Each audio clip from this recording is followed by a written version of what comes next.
Ressurreição e vitória. Ao entregar sua preciosa vida, Cristo não teve a alegria do triunfo para animá-lo. Seu coração estava oprimido pela angústia e ferido pela tristeza. Mas não era o medo da morte a causa do seu sofrimento, e sim o peso esmagador do pecado do mundo que o separava do amor de seu Pai.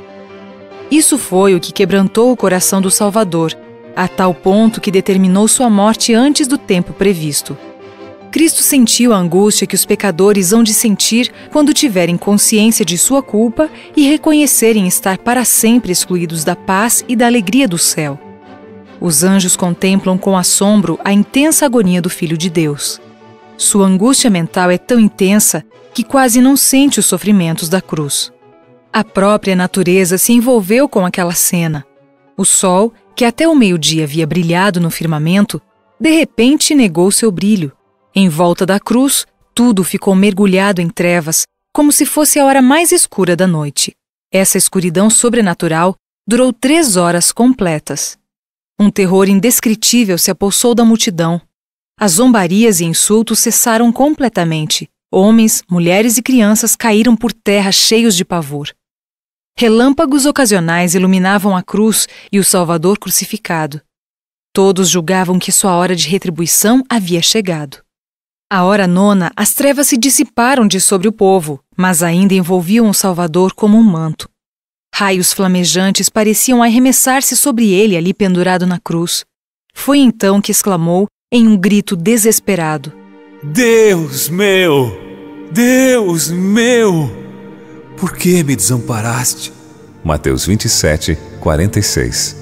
Nesse momento, a escuridão caiu sobre Jerusalém e as planícies da Judéia. Todos os olhos se voltaram para a cidade condenada e viram os raios ameaçadores da ira de Deus sendo arrojados contra ela. De repente, a sombra sobre a cruz se dissipou e, com voz clara e poderosa, que parecia ressoar por toda a criação, Jesus exclamou: Está consumado. João 19, 30. Pai, nas tuas mãos entrego o meu espírito. Lucas 23, 46. Uma luz inundou a cruz e o rosto do Salvador se tornou tão brilhante como o sol. Depois, curvando a cabeça sobre o peito, expirou. A multidão ao redor da cruz ficou paralisada e com a respiração suspensa contemplava o Salvador. Outra vez, as trevas baixaram sobre a terra e se ouviu um estrondo como um poderoso trovão, acompanhado de um terremoto. As pessoas foram lançadas umas sobre as outras pelo terremoto. Seguiu-se a mais terrível confusão. Nas montanhas vizinhas, as rochas se fenderam, precipitando-se penhasco abaixo.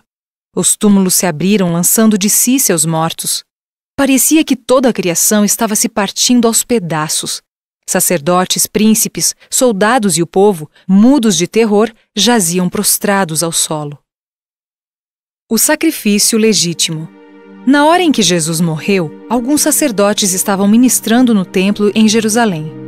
Eles sentiram o tremor e, no mesmo instante, o véu que separava o lugar santo do Santíssimo rasgou-se de alto a baixo pela mesma mão misteriosa que escreveu as palavras do juízo no palácio de Belsazar.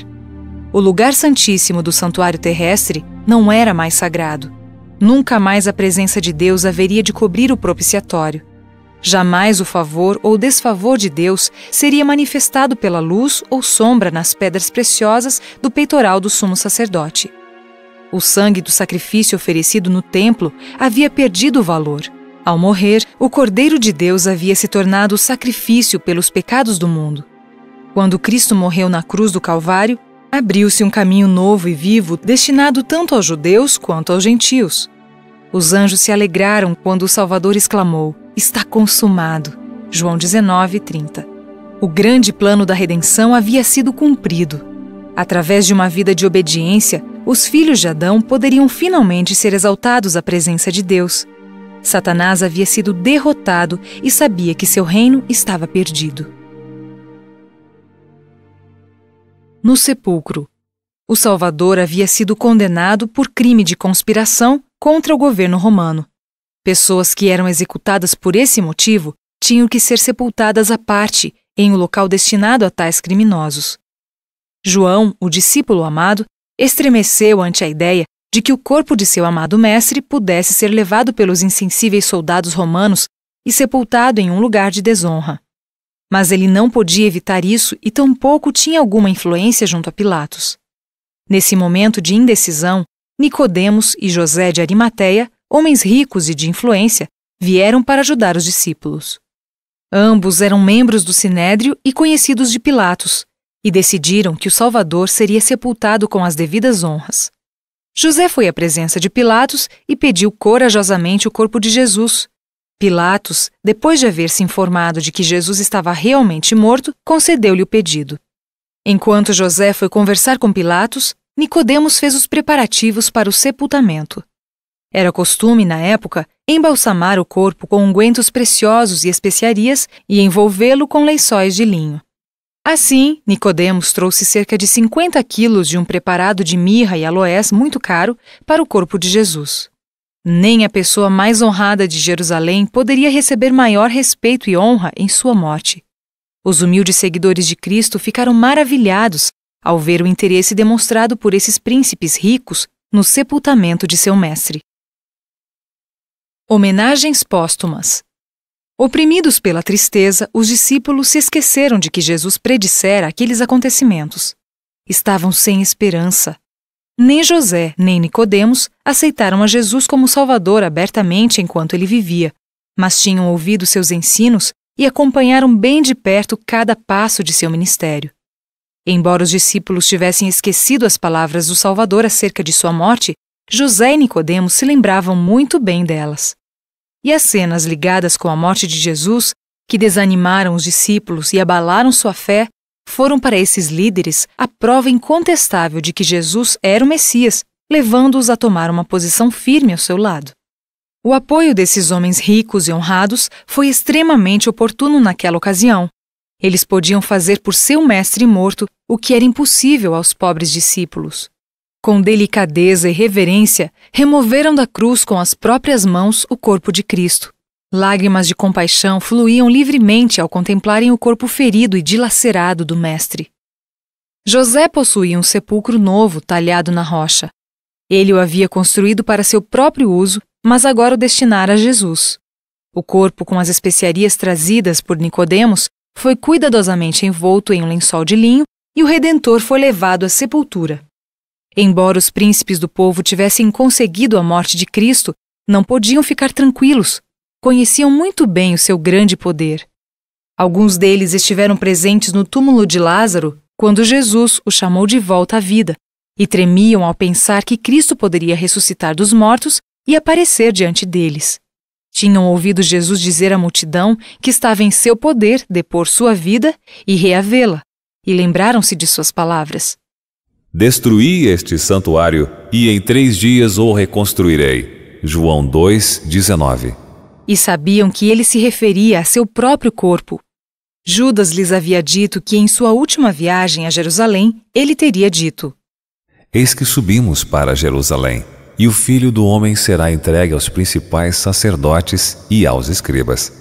Eles o condenarão à morte e o entregarão aos gentios para ser escarnecido, açoitado e crucificado. Mas ao terceiro dia ressurgirá. Mateus 20:18 e 19. Recordavam-se agora de muitas coisas que ele havia dito predizendo sua ressurreição, e por mais que quisessem, não conseguiam se livrar das apreensões. Como seu pai, o diabo, acreditavam e tremiam.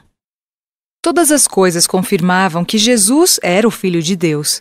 À noite não conseguiam dormir e viviam, agora que Jesus estava morto, mais preocupados com ele do que quando estava vivo. Decididos a fazer tudo o que pudessem para reter Jesus no túmulo, pediram a Pilatos para selar e guardar o sepulcro até o terceiro dia. Pilatos enviou uma guarda à disposição dos sacerdotes e disse: Aí tendes uma escolta, ide e guardai o sepulcro como bem vos parecer. Indo eles, montaram guarda ao sepulcro, selando a pedra e deixando ali a escolta. Mateus 27, 65 e 66. Ressuscitou. A entrada do sepulcro havia sido fechada com uma grande pedra e foi guardada com a máxima segurança. O selo do Império Romano fora colocado de tal maneira que a pedra não poderia ser removida sem rompê-lo. Uma escolta de soldados romanos montava a guarda ao redor, mantendo estrita vigilância para que o corpo não fosse molestado. Alguns guardas rondavam constantemente enquanto outros descansavam no chão. Havia, porém, outra guarda perto do túmulo. Anjos poderosos enviados do céu estavam ali. Apenas um desses anjos tinha força suficiente para destruir todo o exército romano. A noite que precedeu a manhã do primeiro dia da semana se arrastou lentamente e se aproximou à hora mais escura antes do alvorecer. Um dos mais poderosos anjos do céu foi enviado. Seu rosto brilhava como um relâmpago e suas vestes eram brancas como a neve. As trevas fugiam à sua passagem e o céu inteiro foi iluminado com o brilho de sua glória. Os soldados adormecidos despertaram e se colocaram em posição de sentido. Com assombro e admiração, olharam o céu aberto e a visão resplandecente que dele se aproximava. A terra tremia e arquejava à aproximação do poderoso ser celestial. O anjo veio para cumprir uma missão gloriosa e a velocidade e o poder de seu voo sacudiram a terra em forte comoção. Soldados, oficiais e sentinelas caíram por terra como mortos. Havia ainda outra guarda presente na entrada do sepulcro, formada por espíritos maus. Cristo estava morto e Satanás, como dono do império da morte, exigia para si o corpo sem vida de Jesus. Os anjos de Satanás estavam presentes para se certificar de que nenhum poder poderia arrebatar Jesus de seu domínio. Mas quando o mensageiro poderoso enviado do trono de Deus se aproximou, eles fugiram de terror ante aquela visão. Ressurgindo vitorioso. O anjo rolou a grande pedra que selava o túmulo como se fosse um seixo e, com voz poderosa que fez a terra tremer, bradou: Jesus, Filho de Deus, teu Pai te chama. Então aquele que conquistara o poder sobre a morte saiu do sepulcro triunfante e proclamou: Eu sou a ressurreição e a vida. João 11, 25. A hoste de anjos se curvou em reverente adoração diante do Redentor e o receberam com cânticos de louvor. Ao ressurgir, a terra estremeceu, raios faiscaram e trovões ribombaram. Um terremoto assinalou a hora em que Jesus depôs sua vida. Outro terremoto marcou o momento de sua triunfante ressurreição. Satanás ficou muito irado porque seus anjos fugiram à aproximação dos mensageiros celestiais. Ele ousara acalentar a esperança de que Cristo não tornaria a vida e que o plano da salvação fracassaria. Mas quando viu o Salvador sair do túmulo triunfante, perdeu completamente a esperança. Sabia que seu reino teria fim e que finalmente seria destruído.